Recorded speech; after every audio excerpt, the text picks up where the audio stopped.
नमस्कार साथियों, मैं पवन कुमार आप सभी का हार्दिक स्वागत करता हूं साथियों फिलर फोरम के इस मंच पर। फिलर फोरम ये मंच हमारा साथियों समर्पित है हायर एजुकेशन के लिए, जहां पर तैयारी करवाई जाती है एनटीए यूजी नेट जेआरएफ की। फर्स्ट पेपर और सेकंड पेपर हम दोनों की ही तैयारी करवाते हैं साथियों। फर्स्ट पेपर की 11 बजे होती है, गोस्वामी सर क्लास लेते हैं, डेली लाइव चलती है। 1 बजे हिस्ट्री इतिहास विषय की क्लास चलती है, जिसका कि मैं क्लास लेता हूँ, आप सभी जानते होंगे। कुछ नए स्टूडेंट्स जुड़ जाते हैं, उनके लिए एक एडिशनल इन्फॉर्मेशन दे देता हूँ साथियों। संडे 27 फरवरी संडे के रात 9 बजे हमारी गूगल मीट होने जा रही है साथियों, जहाँ पर हम लाइव डिस्कशन करेंगे। जिसकी स्टूडेंट्स की क्वायरीज है, क्वेश्चंस हैं, और कोई स्टडी में किसी प्रकार की कोई दिक्कत आ रही हो, ठीक है, तो गाइडेंस के लिए या हमारी क्लास से संबंधित कोई चीज़ समझ में ना आ रही हो, तो उसकी उन सभी टॉपिक्स को हम बारी बारी करके चर्चा करेंगे। तो गूगल मीट को जरूर ज्वाइन कीजिए साथियों। टाइम से अपना सेटलमेंट सिस्टम को तैयार कर लीजिए, ताकि हम अच्छे से तैयारी कर सक उसके ऊपर डिस्कशन कर सकें टॉपिक्स वाइज, ठीक है। तो वो लिंक आपको टाइम टू टाइम बता दिया जाएगा। टेलीग्राम को जरूर ज्वाइन कर लीजिए, हो सकता है हम टेलीग्राम पे ही लिंक सेंड कर दें और वहाँ से आप ज्वाइन हो जाएं गूगल मीट का, ठीक है। तो और हाँ, एक चीज़ और, मोरे काल हमारा चल रहा है। मोरे काल से संबंधित और भी एडिशनल चीज़ें जो कि हम यहाँ नहीं बता पाते हैं साथियों, उसको मैं टेलीग्राम चैनल पे पोस्ट कर देता हूँ, वहाँ से आप जा करके उन डिटेल्स को देख सकते हैं। क्योंकि साथियों वही चैप्टर बहुत बड़ा है और बहुत ब्रॉड सिलेबस है हमारा, बहुत ज़्यादा समय लग जाता है हमें सारी चीज़ों के एक एक पॉइंट्स को मैं यहाँ पर भी एक्सप्लेनेशन नहीं कर पाता हूँ, तो मैं वहाँ टेलीग्राम पे डाल देता हूँ और एक्स्ट्रा चीज़ों को, तो वहाँ से जा करके अपना टॉपिक को क्लियर कर सकते हैं। कोई डाउट रह गया हो तो कमेंट बॉक्स के माध्यम से आप हमसे पूछ सकते हैं। क्लियर? इन टेलीग्राम का, फेसबुक का और जितने भी हमारे सोशल मीडिया साइट्स हैं, उन सभी का लिंक आपको वीडियो के नीचे डिस्क्रिप्शन बॉक्स में मिल जाएगा, वहाँ से आप ज्वाइन हो सकते हैं। कल भी एक स्टूडेंट कह रहा था कि हमें लिंक नहीं मिल रहा है, तो साथियों वीडियो के नीचे आप जाओगे, थोड़ा स्क्रॉल करोगे, डिस्क्रिप्शन बॉक्स को ऊपर करोगे ना, तो सबसे लास्ट में आएगा, वह सीरीज बनी हुई है सभी सब्जेक्टों की, कॉमर्स की, हिंदी की, और क्या बोलते हैं जितने में हमारे फर्स्ट सब्जेक्ट है, मैनेजमेंट है, जितने हम सब्जेक्ट पढ़ाते हैं हमारे यहाँ पर सभी की सीरियल वाइज लिस्ट बनी हुई है। उसमें से लास्ट में देखोगे तो टेलीग्राम का लिंक आ जाएगा हिस्ट्री का, उसके थ्रू आप ज्वाइन कर सकते हो हमारे चैनल को। अगर वहाँ से ना हो पाए तो टेलीग्राम पर जाइए, history UGC net filler forum करके आप सर्च करोगे तो आ जाएगा, वहाँ से भी आप ज्वाइन हो सकते हो। क्लियर हुआ यहाँ तक का? ठीक है। तो आज हम अपनी क्लास में चलते हैं अब इससे आगे। तो सभी साथियों को पता होगा हमारा मौर्य काल चल रहा है। मौर्य काल में 3 राजाओं के ऊपर हम चर्चा कर चुके हैं। सबसे पहले चंद्रगुप्त मौर्य, जो कि उसका स्थापना करता था। उसके बाद उसका पुत्र बिंदुसार, बिंदुसार के बाद उसका पुत्र अशोक। अशोक एक बहुत चक्रवर्ती सम्राट हुआ था साथियों भारतवर्ष का, ठीक है, जो कि बुद्धिस्ट था। बुद्ध धर्म को लेकर उसने बहुत सारे काम करवाए थे, उसी के ऊपर हम आगे डिस्कशन करने जा रहे हैं, ठीक है। तो अशोक के लास्ट समय में अशोक तक 3 ये प्रमुख राजा हुए हैं मौर्य काल के। उसके बाद उसका उत्तराधिकारी उतने विशेष नहीं हुए थे, दुर्बल उत्तराधिकारी हुए थे, जिसके कारण मौर्य साम्राज्य का पतन होता चला गया था, ठीक है। तो एक एक करके हम देखेंगे उन वंशजों को कि कौन कौन से वंशज हैं। ठीक साथियों, यहाँ पर थोड़ी सी कॉन्ट्राडिक्टरी है कि विवाद कि उत्तराधिकार को लेकर के विवाद है थोड़ा सा, क्योंकि पुराणों में दी गई वंशावली मौर्यों की और दिव्यावदान में दी गई वंशावली, पुराणों में और बौद्ध ग्रंथ दिव्यावदान की में जो 2 वंशावलियाँ दी हुई है वो आपस में मैच नहीं करती, उनमें कॉन्ट्राडिक्शनरी है, उनमें विवाद है। तो इसलिए कहीं पर कोई शासक मिलता है, कहीं पर कोई और शासक मिलता है, ठीक है। तो चलो हम ओवरऑल लेकर के देखते हैं। तो अशोक के बाद अशोक के उत्तराधिकारी कौन कौन हुए थे साथियों? सबसे पहले कुणाल हुआ था, ठीक है, जिसको सुयश भी बोल दिया जाता है। ये आंखों से अंधा था, इसको दिखाई नहीं देता था। अशोक के समय में तक्षशिला का गवर्नर था। कहाँ का गवर्नर था ये तक्षशिला का गवर्नर था। और अशोक के मृत्यु के बाद में ये वहाँ का फिर राजा बना था, पाटलिपुत्र से अपना संचालन करता था राज्य का। इसके बाद संप्रति साथियों जैनी था, जैन धर्म को मानने वाला था। और ये सुहस्तिन एक विद्वान हुए थे जैन धर्म के, जैन सुहस्तिन ने इसको जैन धर्म में दीक्षित किया था। किसको? संप्रति को। संप्रति का वही स्थान है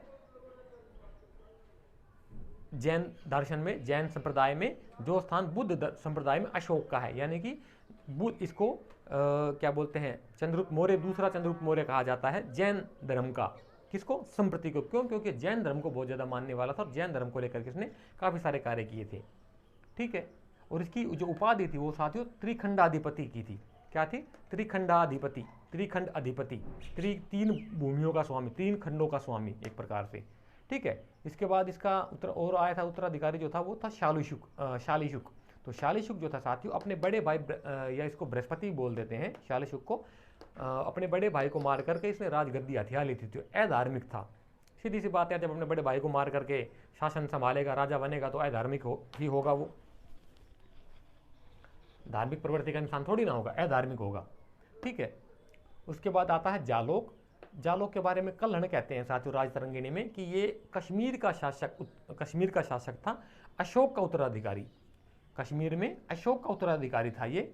कल्हण कहते हैं अपनी राजतरंगिणी में किसके बारे में? जालोक के बारे में, जो कि मौर्य शासक था, ठीक है। ये शैव धर्म को मानने वाला था साथियों, शैव धर्म को मानने वाला था और बौद्धों का विरोधी था। इससे पहले तो हमने देखा कि तीनों शासक, इससे पहले कुछ शासक बौद्ध धर्म को मानने वाले थे, कुछ जैन धर्म को मानने वाले थे, लेकिन ये शासक जो था शैव मतानुयायी था और इसने बुद्ध धर्म को का विरोध किया था, बौद्ध विरोधी था ये।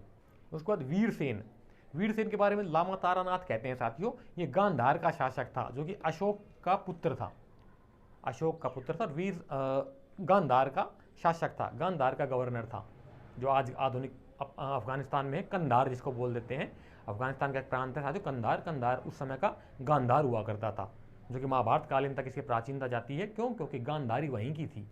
गांधारी बोले तो दुर्योधन की माँ, धृतराष्ट्र की बहू, दुर्योधन की माँ गांधारी वहीं की थी, और शकुनी की बहन जो की थी, ठीक है। अशोक का पुत्र था। दशरथ इसके बाद अगला जो उत्तराधिकारी था साथियों वो हुआ था दशरथ। दशरथ जो था साथियों आजीवक संप्रदाय को मानने वाला था। किस संप्रदाय को मानता था? आजीवक को, क्योंकि जिसके पहले जो थे चंद्रगुप्त मौर्य जैनी था, बिंदुसार ब्राह्मण धर्मानुयायी था, और अशोक जो था पहले ब्राह्मण धर्मानुयायी था और बाद में बुद्धिस्ट हुआ, ठीक है। उसके बाद संप्रति जैनी हुआ, और ये जो था दशरथ जो था ये आजीविक संप्रदाय को मानता था। इसीलिए इसने और जो गुफाएं बनवाए थे ना साथियों बराबर की पहाड़ियों में, गया बिहार में जो है, आजीविकों को दान में दी थी इसने गुफाएं बना करके, आजीविकों को दान में गुफा बना के दी थी दशरथ ने, इसलिए आजीविक संप्रदाय से जोड़ा जाता है इसको। इसकी उपाधि जो थी देवानामपीय थी। इसने अशोक की तरह ही एकमात्र मौर्य शासक है अशोक के बाद जिसने कि देवानामपीय की उपाधि धारण की थी। देवानामपीय पियदस्सी अशोक ने की थी, इसने ओनली देवानामपीय। अशोक की देवानामपीय भी थी, देवानामप्रिय भी थी, और देवानामपीय पियदस्सी अशोकस भी थी। उसकी बहुत सारी उपाधियां थी, नाम मिलता है उसका अभिलेखों में। इसकी उपाधि केवल देवानामपीय थी। देवानामपीय बोले तो देवताओं का प्रिय, देवानामपीय प्राकृत का शब्द है, ठीक है।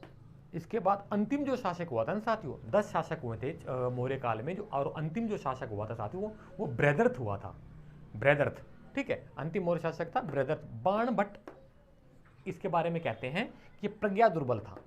बाणभट्ट वही बाणभट्ट है जो हर्षवर्धन कालीन हुए थे साथियों 7वीं सेंचुरी में, ठीक है। हर्षचरित के अंदर ये कहते हैं कि प्रज्ञा दुर्बल मतलब विवेक नहीं था इसके अंदर, इतनी तीक्ष्ण बुद्धि नहीं थी, शासन प्रशासन चलाने के काबिल नहीं था ये, ठीक है। उतना अच्छा राजा नहीं साबित हुआ, तभी तो इसकी मृत्यु, इसका मर्डर कर दिया था 185 184 BC में, मर्डर कर दिया, हत्या कर दी इसकी। किसने? इसी का सेनापति था पुष्यमित्र शुंग। अब हालांकि पुष्यमित्र शुंग जो था साथियों इसी का सेनापति था, और जो कि ब्राह्मण धर्मानुयायी था।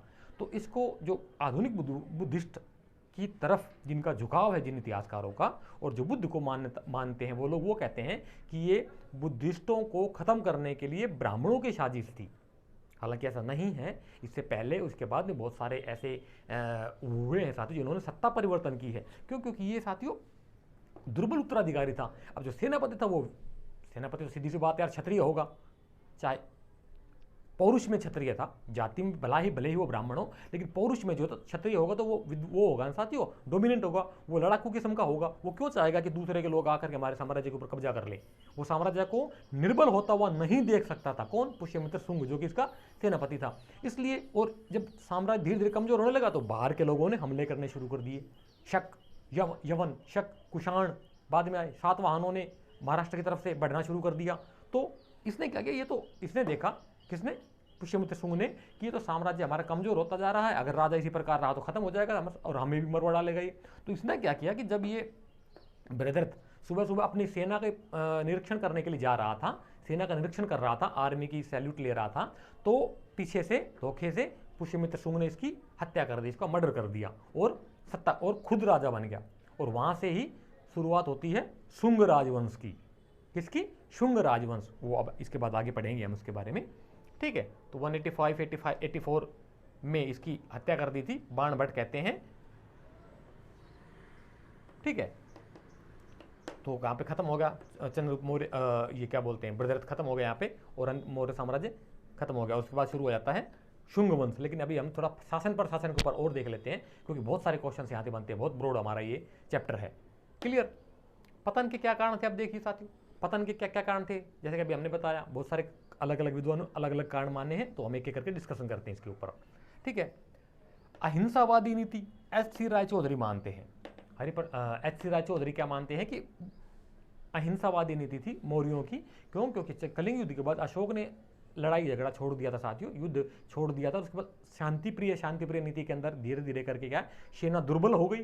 भाई और बेसिक बात है, आप लड़ाई नहीं करोगे तो प्रैक्टिस भूल जाओगे तो दुर्बल हो जाओगे, कोई भी आके आपको तो वो चलेगा। इनका ये मानना है, तो इस कारण इनका पतन हुआ, अहिंसावादी नीति अपनाई। ब्राह्मण विरोधी नीति, पंडित हरिप्रसाद शास्त्री कहते हैं कि ब्राह्मण विरोधी नीति थी। हो सकता है शायद आपको ना दिखाई दे रहा नीचे वाला, लेकिन मैं एक्सप्लेनेशन के माध्यम से आपको बता देता हूं। दूसरा कारण था ब्राह्मण विरोधी नीति। कौन मानते हैं ये? हरिप्रसाद शास्त्री, एक विद्वान हुए हैं, वो कहते हैं, ठीक है, क्योंकि ब्राह्मण विरोधी नीति, इन्होंने पहले के मौर्यों ने बौद्ध धर्म को ज़्यादा संरक्षण दिया और ब्राह्मणों को दूर कर दिया शासन प्रशासन के केंद्र से। हालांकि अगर आप देखोगे तो ब्राह्मण जो है साथियों राजगुरु हुए हैं, कुलगुरु हुए हैं। सभी राजवंशों के, ज़्यादातर राजवंशों में ब्राह्मण एक शिक्षित वर्ग हुआ है, दार्शनिक वर्ग हुआ, जो कि राजा को गाइडेंस देता था, राजा को सलाह मशवरा देता था, उसका राजगुरु या कुलगुरु के रूप में दरबार में विराजमान होता था। वो उसको सलाह मशवरा देता था प्रशासन चलाने के लिए, चाहे वो रामायण हो, चाहे महाभारत हो, चाहे उसके बाद का काल हो, ठीक है। तो उनको हटा करके इन्होंने वो कर दिया, तो ब्राह्मण नाराज हो गए, तो ब्राह्मण क्रांति हो गई। जैसे कि पुष्यमित्र शुंग की ने ब्रदर्स को मार करके सत्ता है। लेकिन दूसरे विद्वान इसका खंडन करते हैं। क्यों? क्योंकि अगर वो सभी ब्राह्मणों को हटा देते तो पुष्यमित्र शुंग सेनापति कैसे बनता, ठीक है ना। तो ये दोनों मत हैं। आगे से देखते हैं। इसके बाद डी.आर. भंडारकर कहते हैं, भंडारकर महोदय बहुत विद्वान आदमी हुए साथी, उन्होंने बहुत सारी किताबें लिखी हैं, एंशिएंट हिस्ट्री बहुत काम किया इन्होंने। ये कहते हैं कि धम्म नीति जिम्मेदार थी इस चीज़ के लिए, कि उन्होंने धम्म नीति जो अपनाई थी, बौद्ध धर्म को संरक्षण दे दिया था। और धम्म में मतलब राज कार्य और प्रशासन को देख रेख करने की बजाय उनका अधिकतर ध्यान राजाओं का जो था वो धम्म के पालन पोषण में लग गया था। धम्म को अधिक महत्व दे दी, विहार बनवा दिए, चैत्य बनवा दिए, स्तूप बनवा दिए। अकेले अशोक ने 84,000 स्तूप बनवाए थे साथियों। कितने स्तूप? 84,000 स्तूप बनवाए थे अकेले अशोक ने। तो ध्यान तो उनका वहाँ था, राजकोष खाली हो गया, सारा कुछ उन्होंने दान दे दिया। आगे बताऊंगा उसके बारे में। और अमात्यों का दमनकारी शासक विद्रोह हो गया था साथियों। अमात्यों का, जब राजा ढंग से काम नहीं करेगा साथियों, तो सेनापति अपनी मनमर्जी चलाएंगे। उसके जो मंत्री महामंत्री जिनको अमात्य कहा जाता था, वो अपनी मनमर्जी चलाने लगे। तो सबसे पहले विद्रोह कहाँ हुआ? तक्षशिला में। किसके समय में? बिंदुसार के समय में तक्षशिला विद्रोह हुआ, जिसको दबाने के लिए बिंदुसार ने अशोक को भेजा था। अशोक उस समय युवराज था, खुद अवंती उज्जैन का गवर्नर था। कौन? अशोक। तो उसको वहां भेजा। तो उन्होंने, जनता ने जो कहा था अशोक को कि युवराज, हमारा मतभेद जो है महाराज से नहीं है, आप ना युवराज से है, अशोक से नहीं है, और ना ही बिंदुसार से। हमारा मतभेद जो है अमात्यों से, अमात्य जो है अपनी जबरदस्ती चलाते हैं, इसी वजह से हम इनका विरोध कर रहे हैं। तो अशोक ने जाकर के मामला शांत किया था। उसके बाद अशोक के काल में फिर दोबारा विद्रोह हुआ। कहाँ? तक्षशिला में। वहीं तक्षशिला में अशोक के कारण, तो अशोक ने किसको भेजा? कुणाल को विद्रोह दबाने के लिए, ठीक है। तो और सबसे पहले आजाद, मौर्यों के बाद सबसे पहले आजाद होने वाला प्रथम प्रांत था तक्षशिला, ठीक है। तक्षशिला ही वो स्थान था जहां सबसे पहले जो है जिसने स्वतंत्रता पाई थी मौर्यों से। क्लियर? ये क्लियर हुआ। डी.डी. कौशाम्बी, देखिए साथियों, डी.डी. कौशाम्बी, बी.बी. लाल, आर.एस. शर्मा, ये लगातार तीनों विद्वान हुए हैं जिन्होंने एक के बाद एक एंशिएंट हिस्ट्री बहुत ज्यादा काम किया। लेकिन अफसोस के साथ कहना पड़ता साथियों, तीनों ही कम्युनिस्ट है। डी.डी. कौशाम्बी, बी.बी. लाल, आर.एस. शर्मा। एक रोमिल था पर ये भी कम्युनिस्ट है। लेकिन चलो देखते हैं। डीडी कोशाम्बी का मानना है कि साथ वित्तीय दुर्बलता हो गई थी। वित्तीय दुर्बलता मतलब धन की कमी हो गई थी। धन की कमी तो वो भी सी बात हो जाएगी जब आप सारे को दान दक्षिणा में लगा दो, बुद्धिस्टों को दान दोगे, आप हैं चैत्य विहार बनवाओगे, तो आपके पास प्रशासन को चलाने के लिए जो एडमिनिस्ट्रेशन सिस्टम उसको सैलरी कहाँ से दोगे आप? सैलरी देने के लिए धन चाहिए ना। धन कहाँ से आएगा? जब तक आप टैक्स का सिस्टम सही से मैनेज नहीं कर पाओगे तो आपको धन नहीं आएगा, धन नहीं आएगा, धन पैसा पास में नहीं आएगा तो आप एडमिनिस्ट्रेशन को, लोग मंत्रियों को, उनके कर्मचारियों को पैसा तनख्वाह कहाँ से दोगे? सैलरी कहाँ से दोगे? समय पर सैलरी नहीं दोगे तो वो काम सही से नहीं करेंगे, सही से काम नहीं करोगे तो प्रशासन दुर्बल हो जाएगा। जैसे कि पिछली सरकारों में तो यही होता आया है। अब बिल्कुल जो सरकार है बिल्कुल टाइट खींच के रखा हुआ शासन प्रशासन को, बिल्कुल अफसर से लेकर के कर्मचारी स्वीपर तक सब एकदम अलर्ट रहते हैं। सरकारी कर्मचारियों की बात कर रहा हूँ, बिल्कुल अलर्ट रहते हैं। क्यों? क्योंकि डर है कि कहीं छुट्टी ना कर दी जाए। टाइम से जाते हैं, टाइम से आते हैं। तो जब तक लठ नहीं बजता ना साथियों, आराम से, प्यार प्रेम से, जल्दी से हर एक इंसान काम नहीं करता है। तो इसलिए डंडा चलाना जरूरी है। क्लियर? वित्तीय दुर्बलता आ गई। वित्तीय दुर्बलता के बारे में एक बात बताता हूँ साथियों। पैसा नहीं रहेगा तो प्रशासन शासन सही तरीके से नहीं चल पाएगा आपका। अशोक ने क्या किया कि सारा ही दान देने लग गया। तो सारा दान देने लग गया तो उसके जो उत्तराधिकारी थे, महामंत्री वगैरह, उन्होंने सलाह की कि ये अगर इसी प्रकार से चलता रहा तो ये तो सब कुछ लुटा देगा, राजकोष खाली हो जाएगा, शासन राज्य कैसे चलेगा। तो उन्होंने मंत्रिपरिषद बुला करके रोक लगा दी। अशोक को राजकोष में का खर्चा देने से मना कर दिया कि अब अशोक जो है राजकोष जो है, जो पैसा है वो दान में नहीं देगा, हम अपने हिसाब से चलाएंगे, राजकुमारों के साथ मिलकर के हम अपने हिसाब से सिस्टम चलाएंगे। राजा को अलग कर दिया, अशोक को अलग कर दिया। अशोक ने फिर क्या किया? अपनी निजी संपत्ति दान देनी शुरू कर दी। क्यों? दिमाग में बुद्ध बैठा हुआ, उसके माइंडसेट वैसी हो गई ना, शांति शांति में। तो अशोक ने क्या किया? सब कुछ दान देना शुरू कर दिया। और अपनी निजी संपत्ति जो पहने हुए हार वगैरह, तो अपनी कुछ और भी संपत्ति होती साथियों। मैं राजा था कि तो महल में बहुत सामान रहा होगा, सोना चांदी हीरे जवाहरात, तो धीरे धीरे करके सब कुछ को खाली कर दिया। और लास्ट में क्या बचा? एक आंवला। क्या बचा? एक आंवला बचा उसके पास, और वो भी उसने संघ को दान कर दिया। डूब मरो। वित्तीय दुर्बलता होगी। रोमिला थापर कहते हैं कि प्रशासन का केंद्रीकरण, प्रशासन का केंद्रीकरण बोले तो रोमिला थापर का मानना है कि प्रशासन बहुत टाइट था। ग्राम स्तर से लेकर के और प्रांत स्तर के ऊपर तक राज्य का हर चीज में हस्तक्षेप था। राजा और राजा से संबंधित अधिकारी कहीं भी जाकर के कुछ भी अपनी मनमर्जी के अनुसार चला सकते थे। तो जो सिस्टम जो था वो गड़बड़ा जाता था साथियों। एक तो पैटर्न के हिसाब से चले, जो नियम कानून बनाए गए हैं उसी के हिसाब से चले सिस्टम। जैसे कि हमारा कॉन्स्टिट्यूशन ऑफ इंडिया है, सबको इक्वलिटी का राइट देता है। लेकिन अगर इसमें कुछ लोग मांग करने लग जाए कि हमें स्पेशल राइट्स चाहिए, तो क्या होगा? क्या पॉसिबल है? लेकिन कुछ सरकारों ने दिया भी स्पेशल राइट कुछ लोगों को, समझ सकते हैं आप। ठीक है, तो गड़बड़ियाँ होने शुरू हो जाएंगी। एक मांगेगा, उसके देखा देखे दूसरा फिर मांगेगा, मुझे भी चाहिए, तीसरा मुझे भी चाहिए, खड़े हो जाएंगे। कैसे काम चलेगा? कैसे देश चलेगा साथियों? ठीक है। आयोग उत्तराधिकारी निकम्मे नाकारे निकला इसके। अशोक के बाद के जितने उत्तराधिकारी थे, इनसे संभाला नहीं गया सिस्टम। इनके पास बहुत बड़ी सेना थी, वो सेना को चलाने के लिए बड़ा धन चाहिए। बड़ा धन कहाँ से आएगा? जब आप टैक्स का सिस्टम सही तरीके से मैनेज करोगे। वो ये कर नहीं पाए, तो क्या हुआ? धीरे धीरे बैठ गया सिस्टम सारा, और लास्ट में पुष्यमित्र शुंग ने सत्ता हथिया ली। अब थोड़ा सा बात कर लेते हैं जो फेमस महान नीतिकार चाणक्य के बारे में। कौटिल्य कुटिल नीतिज्ञ था ये। कुटिल नीतिज्ञ मतलब बहुत शार्प माइंडेड पर्सन था और दिमाग से खेलने वाला इंसान था, इसलिए इसको कौटिल्य कहा गया। कुटिल नीतिज्ञ होने के कारण चाणक्य क्यों कहा गया? क्यों? क्योंकि इसके माता का नाम था यशोमती, पिता का नाम था चणक। चणक और यशोमती मिले तो चाणक्य पैदा हुआ। ठीक है। तक्षशिला का निवासी था, ब्राह्मण परिवार में जन्म हुआ था इसका। ठीक है, मैंने स्टोरी बताई थी इसकी। नंदवंश को उखाड़ने में इसकी बहुत बड़ी भूमिका थी। एक नंदवंश की ऐसी की तैसी करके रख दी साथी उस अकेले बंदे ने।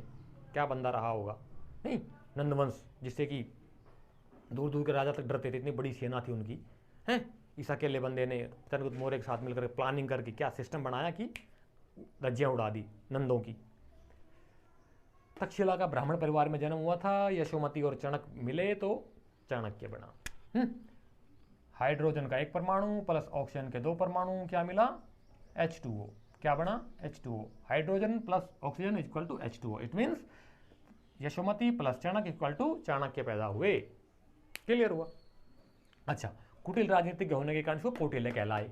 ठीक है। अर्थशास्त्र की में है कि अर्थशास्त्र कहाँ से मिला साथियों? अर्थशास्त्र देखिए साथियों, बहुत प्राचीन ग्रंथ था। इसकी पोथी पोथी बोल तो हाथ से लिखी हुई पांडुलिपि, हाथ से लिखी हुई पांडुलिपि 1905 के अंदर मैसूर के संग्रहालय से खोजी थी। किसने? पंडित श्याम प्रसाद शास्त्री, प्रसिद्ध पंडित श्याम शास्त्री करके एक विद्वान हुए हैं साथियों, जिन्होंने मैसूर संग्रहालय से खोज निकाला, इसको स्टडी किया। 1905 में मिला, इसको मिली है। 1904 साल इसको स्टडी करने में लगाए प्रॉपर तरीके से, और 1909 में इसका प्रकाशन किया। कब किया? 1909 में प्रकाशन किया। 1915 में इसका अंग्रेजी अनुवाद हुआ। कब हुआ इसका अंग्रेजी अनुवाद? ये नेट का आया हुआ क्वेश्चन है, तो इसको अच्छे से देख लीजिए। 1905 में मिली थी मैसूर के संग्रहालय से, पंडित श्याम प्रसाद शास्त्री महोदय ने इसको खोज की थी, उन्होंने इसका ट्रांसलेशन किया संस्कृत से हिंदी में, 1909 में प्रकाशित किया इसको, ठीक है। और 1915 में अंग्रेजी में इसका अनुवाद हुआ। क्लियर? इसमें 6000 श्लोक है। कितने? 6000 श्लोक, 15 अधिकरण और 180 प्रकरण। कितने अधिकरण है? 15 अधिकरण, 180 प्रकरण। 15 अधिकरण बोले तो 15 चैप्टर और इनके 180 सब चैप्टर्स, ठीक है। कैटेगरी और सब कैटेगरी बना दी। कुछ लोग कहते हैं सर इंग्लिश में करवा लीजिए, तो इंस्क्रिप्शन के बारे में कल पायल मैम अगर हो तो अपने अटेंडेंस प्रेजेंट कराए, हेलो कर लिख के भेजें नीचे। पायल मैम भी कहती कि मैं इंग्लिश मीडियम की स्टूडेंट हूँ, मैं एक्सप्लेनेशन समझ लेती हूँ लेकिन इंस्क्रिप्शन नहीं समझ पाती हूँ।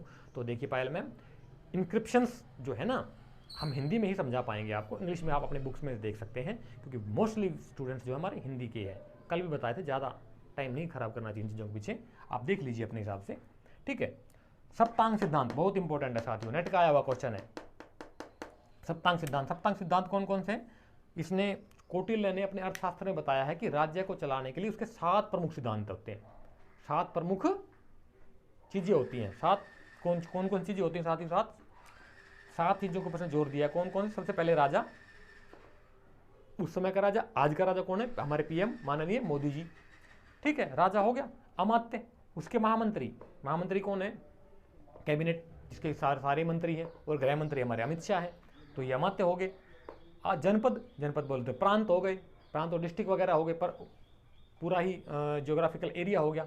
दुर्ग, दुर्ग बोले तो किला, जहाँ से शासन प्रशासन चलता है किला, उसके अंदर सारा सिस्टम चलता है, वहाँ से सारा पूरा प्रांत, पूरा साम्राज्य की बागडोर होती है। बोले तो आधुनिक दिल्ली, यहीं से पूरा देश चलता है साथियों, दिल्ली से ही, ठीक है ना। बड़े बड़े अफसर, मंत्री, सुप्रीम कोर्ट, हाई कोर्ट, सब क्या ऑफिस जो वहीं पे ही हैं, सिस्टम सारा दिल्ली से चलता है। कोष, कोष बोले तो धन, खजाना, RBI, reserve bank of India है, सरकारी बैंक है सबसे बड़ा, रिजर्व बैंक ऑफ इंडिया, और उसके पास सारा धन होता है, वित्त मंत्रालय में सारा धन होता है। ये मिलजुल करके आपस में तालमेल करके सिस्टम को चलाते हैं। सेना, आर्मी, एयरफोर्स, नेवी, सारी मिला करके सेना, ठीक है। और मित्र और मित्र देश, हमारे मित्र देश कौन है? रसिया, रूस सबसे बड़ा हमारा मित्र है, ठीक है ना। तो ये 7 अंग जो है ये प्रमुख सप्तांग सिद्धांत बोला जाता है। इसके बाद हाँ आता है टॉपिक हमारा प्रशासन का, कि भाई इतने बड़े साम्राज्य को प्रशासन कैसे चलाते थे वो। साम्राज्य का प्रशासन सबसे सेंट्रल गवर्नमेंट, ठीक है, स्टेट गवर्नमेंट, डिस्ट्रिक्ट लेवल पे डिस्ट्रिक्ट गवर्नमेंट जो है, ठीक है। इसमें 3 चीज़ें आएंगी। कौन कौन से? पीएम, सीएम और डीएम। सेंट्रल लेवल पे पीएम आधुनिक संदर्भ में, ठीक है, स्टेट लेवल पे सीएम और डिस्ट्रिक्ट लेवल पे डीएम।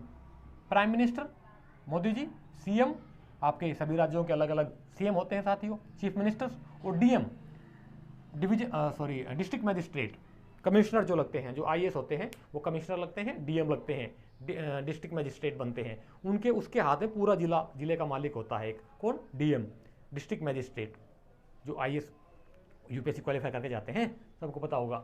तो पीएम, सीएम, डीएम ये सेंट्रल लेवल पे, स्टेट लेवल पर ये डिस्ट्रिक्ट लेवल मालिक होते हैं एक प्रकार से अपने प्रशासन के, ये चीज़ों को मैनेज करते हैं, ठीक है। अब हम जरा और डिटेल देख लेते हैं इसकी, फिर आगे और चर्चा करेंगे।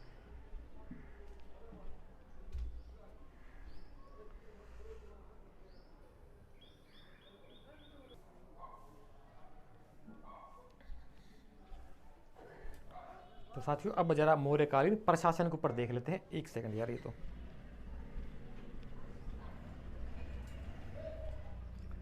हाँ, मौर्यकालीन प्रशासन के ऊपर देख लेते हैं। मौर्यकाल का प्रशासन कैसा था? साम्राज्य, फिर प्रांत, प्रांत के बाद और क्या क्या डिवाइड हो रखा था, और उनका अध्यक्षों को क्या कहते थे, ठीक है, बहुत इंपॉर्टेंट है साथियों, नेट के क्वेश्चन में पूछा जा चुका है। वैदिक सभ्यता में प्रशासन कैसा बटा हुआ था, ठीक है, जनपद काल में प्रशासन किस विभागों में बटा हुआ था, ठीक है, मौर्य काल में वो प्रशासन किस विभाग में बटा हुआ था, उसके बाद आ जाएगा आपका सातवाहन काल, ठीक है, उसके बाद आएगा गुप्त काल, और गुप्त काल के बाद पूर्व मध्य काल। तो ये 5-6 ऐसी जो युग रहा है ना साथियों, इनमें प्रशासन का वही चीज़ें होती है लेकिन नाम बदल जाते हैं। इसी प्रकार से दक्षिण भारत में संगम काल में क्या प्रशासन रहा था, विजयनगर साम्राज्य में कैसे प्रशासन रहा था, उनको साम्राज्य, प्रांत, जिला, ग्राम किस तरह पे कैसे कैसे था, उनके अध्यक्षों को क्या क्या कहते थे। तो इस चीज़ को आप अच्छे से देख लीजिए साथियों, कंपेयर करके ऊपर से लेकर लिखिए, फिर कंपेयर करके अच्छे से पढ़ लीजिए, मैं बता रहा हूँ बाकी आपको यहाँ पे, ठीक है। तो प्रशासन के स्रोत क्या क्या थे, प्रशासन का स्रोत साथियों सबसे पहले हमारा आ जाता है कौटिल्य का अर्थशास्त्र, जहाँ से हमें प्रशासनिक स्रोत मिलते हैं कि कौन कौन से अधिकारी थे, अधिकारियों को क्या क्या नाम थे, उनका जो है सैलरी कितनी थी। मेगास्थनीज की इंडिका, उसमें बहुत सारी चीज़ें मिलती है हमें, वो तो राजदूत ही था, बहुत कई साल रहकर गया था चंद्रगुप्त मौर्य के दरबार में। अशोक के अभिलेख, अशोक के शिलालेख, स्तंभलेख वगैरह पे मिलते हैं हमें, उल्लेख मिलता है। और रुद्रदमन का जूनागढ़ अभिलेख, ये बहुत इंपॉर्टेंट है, इसमें भी हमें अधिकारियों की सूची मिलती है तत्कालीन समाज की, ठीक है। केंद्र बोले तो साम्राज्य, केंद्र का मालिक तो राजा ही होता था, सम्राट ही होता था साथियों, ठीक है, सम्राट होता था केंद्र का मालिक, उसको सलाहकार मंत्रिण की भी एक छोटी सी वो होती थी, क्या बोलते हैं, समिति, मंत्रिपरिषद बड़ी होती थी साथियों, ठीक है। चंद्रगुप्त मौर्य काल में मंत्रिपरिषद के सदस्यों की संख्या साथियों 500 थी, कितनी थी, 500, जिसका कि अध्यक्ष था खल्लाटक। और अशोक के समय उसी मंत्रिपरिषद का अध्यक्ष हो गया था राधागुप्त, ध्यान रखना चाहिए, अभी पढ़ाया है, ठीक। और अध्यक्ष कौन था बताया मैंने अभी, चंद्रगुप्त मौर्य के समय में खल्लाटक, और अशोक के समय में राधागुप्त के कहने पे उसने वो बनवाया था एक। खैर, यहाँ इसके नीचे प्रांत चक्र या प्रांत में 2 चीज़ें होती साथियों, मंत्री परिषद, राजा की प्रांतपति की जो सलाहकार समिति होती है वो, और मालिक होता राज्यपाल। ज़्यादातर इस पोस्ट के ऊपर मंत्री प्रांत जो था, आज का स्टेट जिसको हम बोल देते हैं, जिसका कि मालिक सीएम होता है एक प्रकार से, तो उस समय पे क्या होता था साथियों, राज्यपाल मालिक होता था, गवर्नर बोले तो। और गवर्नर की पोस्ट पे ज़्यादातर युवराजों को लगाया जाता था, कुमार या युवराज, यानी कि राजा के बेटा बेटियों को ही वहाँ पर लगाया जाता था प्रांत का मालिक बना के भेजा जाता था इनको, ठीक है। तो इसी प्रकार से उज्जैन का प्रांतपति कौन था, अशोक था बिंदुसार के समय में, ठीक है। मंडल, इसके नीचे आ जाता है मंडल या कमिश्नरियाँ या देश बोल देते हैं इसको, मंडल, कमिश्नरी या देश एक ही चीज़ है, ठीक है। इसका जो अध्यक्ष होता था वो होता था प्रदेष्टा या प्रादेशिक जिसको बोलते हैं, ठीक है। प्रांत का जो नगर अधिकारी होता था ना साथियों, नगर अधिकारी को मेगास्थनीज ने अपने इंडिका में क्या बोला है, एरिस्टोनोमोई, क्या बोला है, एरिस्टोनोमोई। ये इंडेट का आया हुआ क्वेश्चन है, इसलिए बता रहा हूँ साथियों, ठीक है। और जिला स्तर पे जो अधिकारी होता है उसको क्या बोलता है, ये एग्रोनोमोई। एरिस्टोनोमोई या एस्टिनोमोई और एग्रोनोमोई दोनों में डिफरेंस होता है साथियों। ये प्रांत का अधिकारी होता है, नगर का अधिकारी होता है, और ये होता है जिले का अधिकारी, ठीक है। दोनों का सिर्फ देख लीजिए। उससे मंडल हो गया, मंडल कमिश्नर देश, इसका अध्यक्ष होता था प्रदेश या प्रादेशिक। उससे छोटा विषय, आहार या जिला, आधुनिक जिला, जिसका मालिक होता डीएम, अभी मैंने बताया, पीएम, सीएम, डीएम, तीनों चीज़ों का ध्यान रखना है, ठीक है। आहारपति, इसका जो अध्यक्ष होता था क्या बोलते हैं उसको, आहारपति, आहार का मालिक आहारपति। इसी प्रकार से प्रांत का मालिक प्रांतपति बोल देते हैं इसको कुछ जगहों पे, ठीक है। तो इसको क्या कहता है, मैगेस्थनीज एरिस्टोनोमोई, एग्रोनोमोई, क्या बोलता है, एग्रोनोमोई। इससे छोटी और इकाई है प्रशासनिक, उसको बोलते हैं स्थानीय, क्या बोलते हैं, स्थानीय। यानी कि 800 ग्राम का जो समूह होती थी, 800 गांव का समूह होता था। हालांकि ये जिले से छोटा होता था साथियों, लेकिन आधुनिक जिला जो है 800 गांव, ज़्यादातर जिलों में 800 गांव नहीं मिलेंगे आपको, 300, 400, 500 मैक्सिमम तक गांव मिलते हैं। और शहरों के अंदर वार्ड होते हैं, वार्ड के अंदर वार्ड पार्षद होते हैं। इसी प्रकार से गांवों के अंदर ग्राम पंचायत होती है, ग्राम सरपंच होता है। क्लियर होना चाहिए प्रशासन आपको साथियों। गांव के अंदर सरपंच होता है, उसकी एक पंचायत होती है जिसका कि उस प्रधान होता है सरपंच। ऐसे ही शहरों के अंदर साथियों नगर पालिका होती है, वो वार्ड में बटी होती है। नगर पालिका या नगर निगम वार्ड में बटे होते हैं, 10, 15, 20, 30, 50 वार्ड होते हैं। और उसका जो वार्ड का जो अध्यक्ष होता है उसे पार्षद बोलते हैं, ठीक है। काउंसलर भी बोल देते हैं इंग्लिश में, काउंसलर या पार्षद। और पार्षदों का एक अध्यक्ष जो कि महानगरों में होता साथियों, उसे बोलते हैं मेयर। जैसे कि दिल्ली का मेयर, बम्बई का मेयर, कलकत्ता का मेयर, मद्रास का मेयर, और पांचवा आ गया है गुरुग्राम का मेयर। गुरुग्राम भी पांचवा महानगर हो गया है साथियों, ध्यान रख, आपको पता होना चाहिए। स्थानीय 800 ग्राम समूह। इसके बाद आता है हमारा द्रोणमुख। अब स्थानीय को कितने भागों में बांट दिया, 2 भागों में, 2 द्रोणमुख हो गए, 400-400 ग्राम हो गए 2 समूह। कितनी अच्छे प्रशासनिक व्यवस्था थी साथियों, जबरदस्त वाली मैं कहना चाहूँगा। उसके बाद और छोटा कर दिया इसको, खारोटिक, 200-200 ग्राम समूह में डिवाइड कर दिया इनको, खारोटिक को 200-200 ग्राम समूह बना दिया।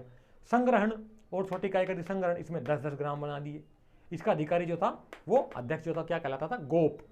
10-10 ग्रामों का अधिकारी गोप कहलाता था। यानी कि एक प्रकार से 200 ग्राम मान लीजिए आप तहसील, हालांकि तहसील में तो गाँव नहीं होते हैं, लेकिन फॉर एग्जाम्पल मान लीजिए डिस्ट्रिक्ट, डिस्ट्रिक्ट से छोटी तहसील, तहसील के बाद ब्लॉक मान लीजिए 10-20 गाँव का ब्लॉक बना दिया, 10 गाँव का 10 ग्राम बना दिया तो गोप। तो ये वो इसका अध्यक्ष हो गया वो गोप, किसका, संग्रहण का। संग्रहण को डिवाइड करते ग्राम। ग्राम जो थे साथियों अंतिम इकाई है हमारे प्रशासन की हर जगह पर। ग्राम जो है किसी कोई भी सभ्यता रही हो, ग्राम हर सभ्यता की अंतिम इकाई रही है। और उससे छोटी परिवार, परिवार, कुटुंब, कुणबा मिलकर के ग्राम बनाते हैं। ग्राम से फिर अलग अलग प्रशासनिक इकाइयाँ बनती हैं। ग्राम का प्रमुख जो होता था उसे क्या बोलते थे, ग्रामणी। ग्राम का अध्यक्ष या ग्राम का प्रमुख जो होता था उसे क्या बोलते थे, ग्रामणी। तो ये हमारा मौर्य का प्रशासन था, मौर्य का समय काल का। क्लियर हो जाना चाहिए मेरे ख्याल से, इतना बहुत आज के लिए। 1 मिनट,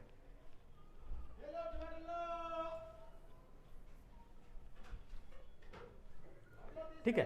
तो ये हमारा क्लियर हो जाता है आज का टॉपिक, यहाँ प्रशासन और उससे पहले के उत्तराधिकारी वगैरह, उसके ऊपर अपने प्रॉपर तरीके से डिस्कशन कर लिए साथियों, ठीक है। कल का एक क्वेश्चन था साथियों कि न्यू ग्रोथ पेड़ किसे कहा जाता है। तो न्यू ग्रोथ जो होता है साथियों बरगद का पेड़ है, वट वृक्ष या बरगद का पेड़ या बड़ का पेड़ ही बोल देते हैं साधारण भाषा में, आम बोलचाल की भाषा में बड़ का पेड़ हमारे यहाँ इधर बोलते हैं, आपके उधर हो सकता है कुछ और बोलते हैं उसको। छायादार पेड़ होता है जिसकी जटाएं लंबी लंबी निकलती हैं, ठीक है। तो न्यू ग्रोथ पेड़ बोले तो बड़ का पेड़ या बरगद का पेड़, वट वृक्ष, ठीक है। ये आज का हमारा पूरा सिस्टम खत्म हो जाता है। बस इसके बाद थोड़ा सा और बचा है वो और करा दूंगा, उसके बाद फिर हम आगे नेक्स्ट टॉपिक पे नेक्स्ट चैप्टर पे चलेंगे, ठीक है साथियों। तो लाइक शेयर किया करो यार, व्यूज आते हैं 400, लाइक आते हैं 40, ऐसा क्यों यार। फ्री के अंदर हम आपको पढ़ा रहे हैं, कोई पैसा नहीं ले रहे हैं, तो लाइक कर दीजिए, क्या दिक्कत है। हमें थोड़ा अप्रिशिएशन मिलता है उससे, क्या बोलते हैं उसको, अप्रिशिएट होते हैं हम उससे, हमें अच्छा लगता है थोड़ा सा। जैसे कि मैं पढ़ाता हूँ, मैं आपको सारे कमेंट्स का रिप्लाई देता हूँ तो आपको अच्छा लगता होगा, तो इसी प्रकार से आपकी भी कुछ जिम्मेदारी बनती है साथियों, उससे हमें थोड़ा अच्छा लगता है। बस ऐसा कोई नहीं है कि हमें उससे पैसे मिलते, नहीं, ऐसा कुछ नहीं है, ठीक है। लाइक करने से क्या पैसा मिलेगा, सबको पता है इस चीज़ का, व्यूज़ से मिलते हैं पैसे।